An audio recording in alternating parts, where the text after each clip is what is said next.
तो कहानी की शुरुआत में हांगकांग शहर को दिखाया जाता है, जहां सब कुछ नॉर्मल दिन की तरह चल रहा था। लेकिन अचानक भयानक सुनामी आ जाती है और पूरे शहर में पानी भरने लगता है। लोग अपनी जान बचाने के लिए सुरक्षित स्थान की तलाश में इधर उधर भागते हैं, लेकिन पानी की तेज धार उन सबको बहाकर ले जाती है। जो लोग ऊंचाई पर बनी जगहों पर छुप जाते हैं, सिर्फ उन्हीं की जान बच पाती है। और देखते ही देखते हांगकांग की आधी आबादी कुछ घंटे के अंदर ही खत्म हो जाती है। अब 5 साल बाद का समय दिखाया जाता है, जहां आशा नाम की लड़की अभी भी सपने में उस बुरे हादसे को देखकर डर जाती है और सुबह होने पर फिर से हिम्मत जुटाकर जिंदगी जीने की कोशिश करती है। वो खंडहर के बीच एक ऊंची बिल्डिंग में रहती है और आसपास फैले मलबे के बीच अपनी जरूरत की चीजें छुपा कर रखती थी, ताकि किसी को पता न चले कि वो यहाँ छुपी हुई है। उसने उस अपार्टमेंट के अंदर छुपने के लिए कई जगह बना ली थी, जैसे काउच के अंदर होल करके छुप जाती थी। वो रोज सुबह उठकर छत पर जाती और अपने पीने के लिए साफ पानी भरकर छुपा दिया करती थी। रोज सुबह चाय पीने के बाद वो रेडियो सुना करती थी, पर जैसे ही उसमें रिकॉर्डेड मैसेज बजने लगते कि सरकार ने फला फला जगह पर जरूरतमंदों के लिए शेल्टर खोल रखा है, जहां खाने और कपड़े का इंतजाम है, तो वो स्टेशन बदलकर म्यूजिक सुनने लग जाती थी। आसपास किसी को रेडियो की आवाज सुनाई न दे, इसलिए वो हेडफोन का इस्तेमाल किया करती थी। इसके बाद वो अपने टॉवल में सुबह की ओस को इकट्ठा करके अपने वाटर बॉटल्स में जमा करती थी। वो अक्सर अपने बॉटल्स में मौजूद पानी को नापा करती थी, ताकि उसे मालूम रहे उसके पास कितना पानी बचा है। उसे पानी की बहुत फिक्र होती थी, क्योंकि काफी टाइम से बारिश नहीं हुई थी। सारे काम खत्म करने के बाद वो इंस्टेंट नूडल्स खाया करती थी और खाते वक्त अक्सर उन बेहतरीन होटल्स को याद किया करती थी, जहां वो अपने दोस्तों के साथ टेस्टी खाना खाने जाया करती थी। और बाद में वो अपनी दूरबीन से आसपास के एरिया को देखा करती थी, जिसमें सिर्फ बिल्डिंग्स के ऊपरी भाग दिखा करते थे, क्योंकि नीचे का हिस्सा पानी में डूबा हुआ होता था। कभी कभार कुछ बिल्डिंग्स टुकड़े टुकड़े होकर गिरते हुए दिखाई देते थे। वो अक्सर अपने बचे कुछ पड़ोसियों का हालचाल भी लिया करती थी। एक दिन अचानक वो बॉक्स को पानी में तैरते हुए देखती है और दौड़ती हुई दूसरी खिड़की की तरफ जाती है। एक हुकदार डिवाइस की हेल्प से वो किसी तरह बॉक्स को पकड़ लेती है, पर जैसे ही उसे अंदर की तरफ खींचती है, पानी में मौजूद कोई चीज उस बॉक्स को उससे दूर कर देती है और आशा खिड़की के किनारे से टकरा जाती है, जिससे उसके बाजू में चोट लग जाती है। आशा दर्द को इग्नोर करके बॉक्स को दोबारा खींचने की कोशिश करती है। तब वो क्रीचर बॉक्स को छोड़ देता है, जिससे आशा पानी में गिर जाती है। जाते जाते क्रीचर उस पर पानी की बौछार कर देता है। अब आशा बॉक्स खोलती है तो बॉक्स के अंदर भरे हुए कचरों के बीच उसे एक अल्कोहल की बोतल दिखाई देती है। आशा उसे लेकर वापस छत की तरफ जाने लगती है। चलते चलते वो अचानक रुककर गलियारे के दूसरे छोर पर बने दरवाजे को घूरते हुए और अपसेट हो जाती है। छत पर पहुंचने के बाद वो अल्कोहल से अपने जख्मों को साफ करके पट्टी बांध देती है। शाम को उसे कुछ आवाज सुनाई देती है और जब वो बाहर देखती है तो उसे 2 बोट दिखाई देती है, जिनमें खतरनाक लुटेरे होते हैं, जो उसके पड़ोसियों पर अटैक कर देते हैं। तभी दूसरी छत पर एक आदमी दिखाई देता है, जो दूरबीन से उसी की बिल्डिंग को देख रहा था। ये देखकर आशा कुछ सेकंड के लिए छुप जाती है। जब वो दोबारा देखती है तो उसे लगता है कि शायद बोट्स उसी की बिल्डिंग की तरफ आ रहे थे। वो जल्दी से नीचे जाकर अपनी सारी चीजों को छुपा देती है और जमीन में कुछ धूल बिखेर देती है, जिससे ऐसा लगे कि वहाँ कोई नहीं रहता है। इसके बाद वो एक पुरानी अलमारी में बने नकली दीवार के पीछे छिप जाती है और खामोशी से देखती रहती है। लुटेरे रूम के अंदर घुसकर खाने पीने की चीजें ढूंढते हैं, पर चारों तरफ देखने पर भी उन्हें कुछ नहीं मिलता है। और तभी आशा गोली की आवाज सुनकर चौंक जाती है। ये गोली एक लड़के ने चलाई थी, क्योंकि उसे कोई चीज हिलती हुई दिखाई दी थी, जो कि उसकी गलतफहमी थी। उन लोगों के जाने के बाद आशा राहत की सांस लेती है और फिर खुशगवार पलों को याद करके अपना मूड ठीक करती है। इस हादसे से पहले आशा अपनी सौतेली बहन के साथ रहा करती थी। दोनों एक साथ रेस्टोरेंट में खाना खाते और खूब मस्ती करते थे। अगले दिन आशा को एक और बॉक्स तैरता हुआ मिलता है, जिसमें दूसरी चीजों के साथ साथ हनी का भी एक जार मौजूद था, जिसे पाकर वो बहुत खुश हो जाती है। लेकिन तभी उसकी नजर पानी में तैरती हुई एक डेड बॉडी पर पड़ती है और उसकी सारी खुशी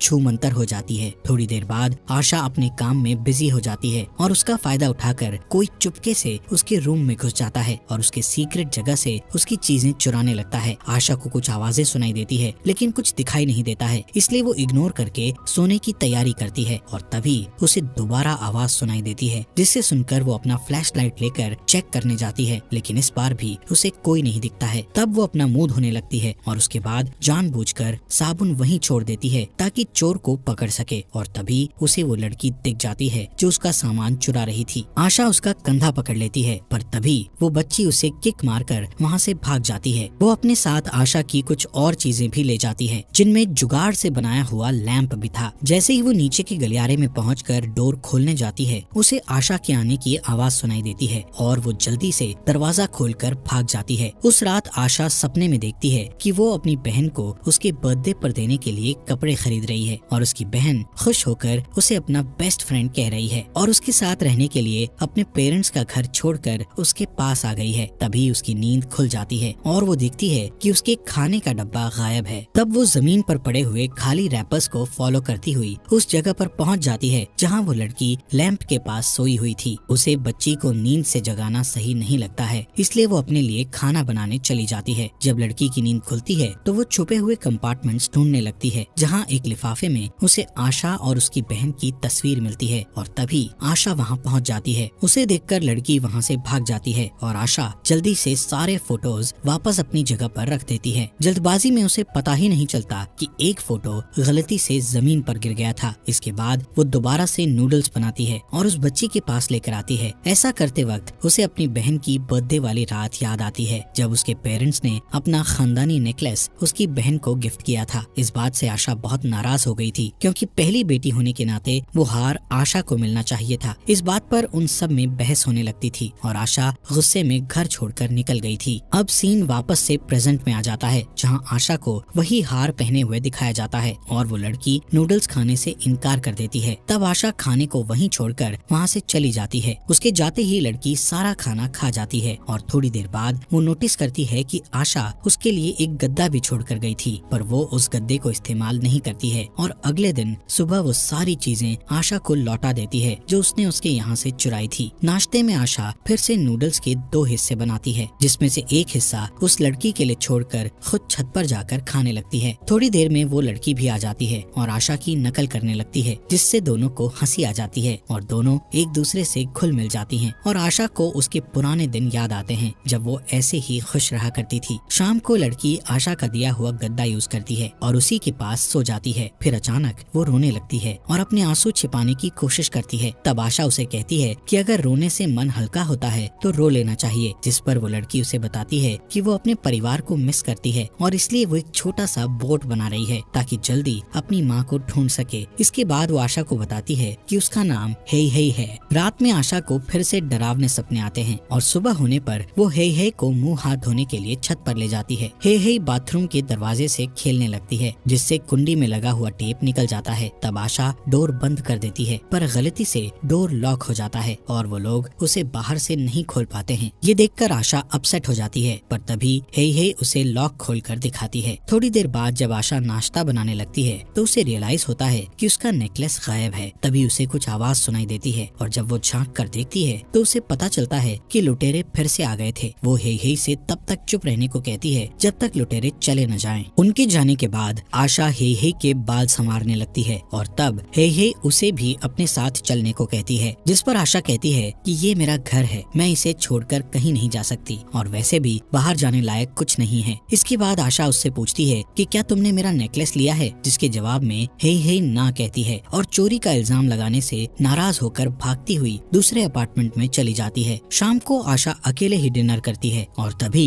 उसे पानी की कमी महसूस होती है और जब वो ढूंढने जाती है तो देखती है कि हेई हेई उस पानी को सफाई के काम में ले रही थी। ये देखकर वो फिर से फ्लैशबैक में चली जाती है जहाँ वो एक पड़ोसी देश में तूफान के आने की खबर सुनती है और तभी उसकी माँ उससे शादी करके घर बसाने को कहती है, जिस पर उसका अपनी माँ के साथ झगड़ा हो जाता है। उस रात आशा को सबसे ज्यादा बुरे सपने आते हैं और सुबह जब वो उठती है तो उसे पानी में ढेर सारी लाशें तैरती हुई दिखाई देती है। एक पल के लिए आशा हेई हेई को अपनी बहन समझ लेती है और उसे बिल्डिंग में इलेक्ट्रिसिटी का सही इस्तेमाल करना सिखाती है, पर हेई हेई को उसमें इंटरेस्ट नहीं होता है और वो गलियारे के एंड में बंद दरवाजे के बारे में पूछती है, जिस पर आशा कहती है कि उस दरवाजे पर ध्यान मत दो क्योंकि वो रूम बहुत स्मेल करता है। अगर वो दरवाजा खोला गया तो बदबू चारों तरफ फैल जाएगी और हमारा यहाँ रहना मुश्किल हो जाएगा। इसी के साथ आशा एक बार फिर से फ्लैशबैक में चली जाती है जहाँ वो टीवी पर न्यूज देख रही होती है, जिसमें बताया जाता है कि सिंगापुर बहुत जल्द बाढ़ से बर्बाद हो जाएगा और तभी उसकी माँ टीवी बंद करते हुए उसे बताती है कि परिवार के सब लोग मिलने वाले हैं, इसलिए तैयार हो जाओ। जिस पर आशा को गुस्सा आ जाता है और वो कहती है कि आप लोगों ने मुझे कैदी बनाकर रख दिया है। ये कहकर वो घर से निकल जाती है और अब फिर से प्रेजेंट का समय दिखाया जाता है जहाँ हेई हेई हेई रेडियो पर सरकारी मैसेज सुनती है जिसमें शेल्टर के बारे में बताया जाता है। वो दौड़ती हुई आशा के पास आती है और उससे कहती है कि हमें शेल्टर जाना चाहिए, जिस पर आशा उसे कहती है कि यहाँ से बाहर निकलने में खतरा है और इसी बात पर दोनों में बहस छिड़ जाती है। आखिरकार हेई हेई आशा को गुस्सैली और बदमिजाज कहकर वहाँ से चली जाती है। तब आशा भी उसके पीछे पीछे दूसरे रूम तक आती है और देखती है कि हेई हेई कबाड़ की चीजों को जोड़कर एक बोट बना रही थी। उसके पास एक फ्लेयर गन भी थी। आशा तुरंत उससे गन ले लेती है और तब उसे बताती है कि कुछ समय पहले मैंने भी यहाँ से जाने की कोशिश की थी, लेकिन बाहर के हालात बहुत खराब होने के कारण मुझे वापस आना पड़ा। अब दोनों एक दूसरे से लिपट जाती हैं और तभी आशा को याद आता है कि जब अपने पेरेंट्स से लड़कर आशा घर से निकल गई थी तब उसकी बहन उसे मनाने के लिए आई थी, लेकिन आशा वापस जाने से इनकार कर देती है और कहती है कि वो उससे मिलती रहेगी। इधर प्रेजेंट में सुबह सुबह बारिश होने लगती है, जिसे देखकर आशा और हेई हेई ढेर सारा पानी जमा करने लगते हैं। काम करते हुए हेई हेई नोटिस करती है कि आशा का नेकलेस जमीन पर गिरा हुआ था और तभी आशा को भी खोई हुई तस्वीर मिल जाती है, जिसे देखकर वो पुरानी यादों में खो जाती है। तब हेई हेई उसे तसल्ली देती है कि एटलीस्ट हम दोनों एक दूसरे के साथ हैं। उस रात आशा जब सोने जाती है तो अपने तकिए के नीचे अपना नेकलेस देखकर हैरान हो जाती है। तब उसे पता चलता है कि हुक टूट जाने के कारण नेकलेस गिर गया था। अब उसे हेई हेई पर शक करने की वजह से बुरा लग रहा था, इसलिए अगली सुबह जागने के बाद वो सारा दिन बोट बनाने में लग जाती है और ये देखकर हेई हेई बहुत खुश होती है। और तभी आशा को फिर से पुरानी यादें घेरने लगती है, जहाँ उसकी बहन उससे कहती है कि मैंने नेकलेस तुम्हारे जैकेट में रख दिया है। और तभी एक जबरदस्त सुनामी आ जाती है, जिससे सड़कों पर चलने वाले लोग डर कर इधर उधर भागने लगते हैं। अब प्रेजेंट में आशा अपना नेकलेस हेई हेई को गिफ्ट करती है। इसके बाद दोनों वहाँ से निकलने के लिए अपना सामान बोट में रखने लगती हैं। हेई हेई रेडियो सुनती है और गलती से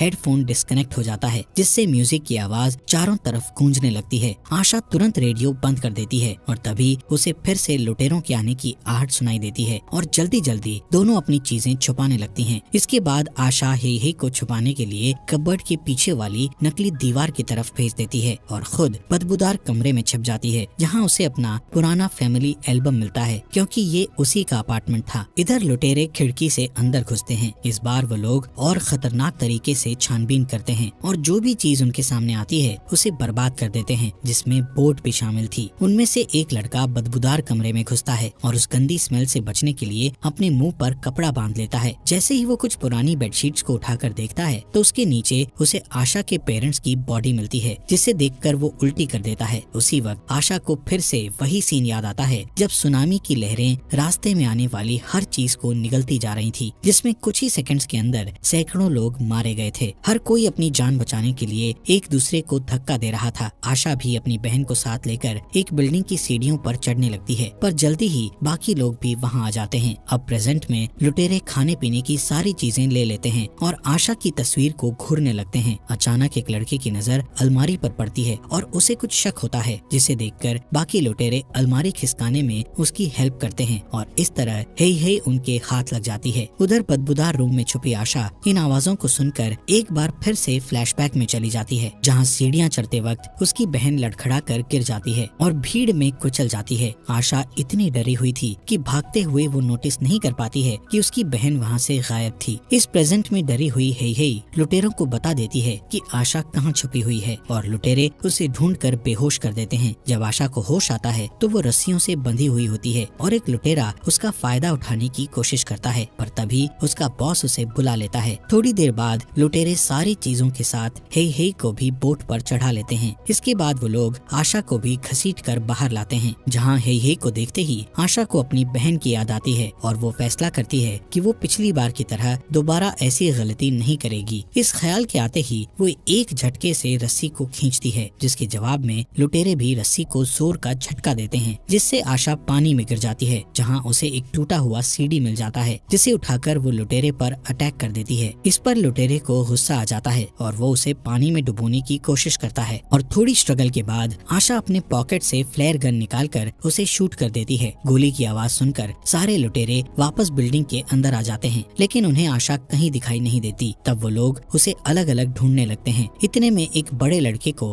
आशा के रोने की आवाज सुनाई देती है और वो उस तरफ देखने जाता है, लेकिन ये आशा की चाल थी जो उसे रस्सी से फंसा कर गिरा देती है। उसके बाद एक गिटार से मार मार कर उसकी जान ले लेती है। इसके बाद वो एक चाकू उठाती है और दूसरे रूम में जाकर रेडियो ऑन कर देती है। रेडियो की आवाज सुनकर एक और लुटेरा वहाँ पहुँच जाता है, जिसे देखते ही आशा पीछे से जंप मारकर उसकी पीठ में चाकू घोंप देती है। लेकिन तभी वो बंदा पलटकर फाइट करने लगता है और आशा को गद्दे पर गिराकर उसका गला घोंटने की कोशिश करता है, पर आशा किसी तरह उसकी पीठ से चाकू निकाल लेती है और उसे तब तक घोंपती रहती है जब तक वो मर नहीं जाता। इस बीच एक फीमेल लुटेरी शोर सुनकर वहाँ आ जाती है और एक कैन में आग जलते देखती है। आशा अचानक उसके ऊपर तेल छिड़क कर उसे एक कमरे में धकेल देती है। इसके बाद उसे आग लगाकर रूम का डोर लॉक कर देती है ताकि वो उसके अंदर जलती रहे। उसके चीखने की आवाज लीडर के कानों में पड़ती है और वो उसी डायरेक्शन में जाता है, लेकिन जैसे ही वो सीढ़ियाँ चढ़ने लगता है तभी आशा चाकू घोंपने के लिए उस पर जंप कर देती है और दोनों के बीच तगड़ी फाइट होने लगती है, जिसमें लीडर कई बार आशा को हिट करता है और उसका गला दबाने की कोशिश करता है। आशा भी खुद को छुड़ाने के लिए भरपूर कोशिश करती है और किसी तरह हाथ बढ़ाकर ट्यूबलाइट उठा लेती है, जिससे पूरे कमरे में अंधेरा हो जाता है और वो अंधेरे में ही लीडर को ट्यूबलाइट से हिट करके मार डालती है। इसके बाद जैसे ही वो अपना फ्लैशलाइट जलाती है, उसके सामने एक और लड़का खड़ा दिखाई देता है जो दनादन गोलियां चलाने लगता है। ये देखकर आशा तुरंत छत की तरफ भागती है। लड़का भी उसके पीछे जाता है और जैसे ही वो अंदर घुसता है, आशा जल्दी से बाहर निकलकर दरवाजा लॉक कर देती है, जिससे वो छत में फंस जाता है। तब वो लड़का मासूम सी आवाज बनाकर उससे डोर खोलने की रिक्वेस्ट करता है। आशा को उस पर दया आ जाती है और वो डोर खोलने ही वाली होती है कि तभी लड़का गोली चलाने लगता है। तब आशा उसे उसके हाल पर छोड़कर वहाँ से चली जाती है। अब सिर्फ एक ही लुटेरा बचा था जो इस वक्त बोट में यही पर नजर रखे हुए था। अब आशा खिड़की पर जाती है और अपने हुकदार डिवाइस से उस पर अटैक करने की कोशिश करती है, लेकिन उसका निशाना चूक जाता है और पानी में हलचल सुनकर लुटेरा चेक करने लगता है, जिससे मौका पाकर हे उसे धक्का देकर पानी में गिरा देती है। इस पर वो भी उसे खींचकर पानी में गिरा देता है। ये देखकर आशा हे को बचाने के लिए पानी में कूद जाती है। इस बीच वो बंदा पानी के ऊपर आ जाता है, लेकिन तभी एक समुद्री जानवर उसे खा जाता है। कुछ देर बाद वो दोनों भी पानी में दिखाई देती हैं और तैरते हुए सही सलामत बोट में चढ़ जाती हैं और शेल्टर की तरफ चलने लगती हैं। अब उन्हें इस बात की खुशी थी